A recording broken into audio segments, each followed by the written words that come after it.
সাতই August শমশাননগর CNG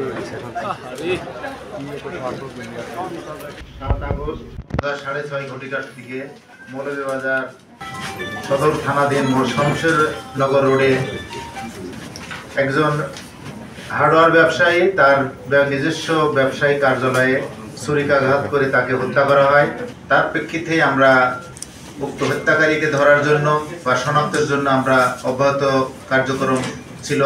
একেবারে নিষ্পাপ একটা ছেলে, চেহারায় একদম যে মানুষের ভিতরে একটা উচ্ছৃঙ্খলা চেহারায় কিছু প্রকাশ পায় না, সেরকম কোনো কিছু নেই। সেই কিন্তু নিজের ভিতর থেকে সে যেহেতু একটা মিষ্টির দোকানে কাজ করতো, এখন কিছুই করে না। তার 2 বোন আছে আরো, সেখান থেকে সে চিন্তা করছে তার টাকা দরকার, টাকা নেই। সে আগে থেকেই চিন্তা করছে যে শ্রীমঙ্গলে তাকে চিনে ফেলতে পারে।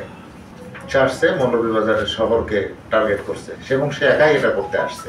তার বাবা তারা আসলে দিনমজুর, সে এক জায়গায় কাজ করতো, এখন সে দিনমজুরি আর কি। তার 2 বোন আছে, একটা বোনের বিয়ে হয়েছে আর একটা বোন ক্লাস 8-এ পড়ে।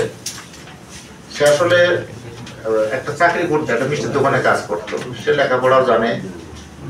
মানুষদের ভিতরে ডিপ্রেশন অনেক রকম ভাবে থাকতে পারে। এখন যেহেতু চাকরি করে না, সেই জায়গাতে সে চিন্তা করছে তার নেপথ্য অন্য কোনো কারণ আছে কিনা, এটা হয়তো আরো ইনভেস্টিগেশনে বেরিয়ে, কিন্তু সে চিন্তার উদ্দেশ্যেই হত্যাটা ঘটেছে।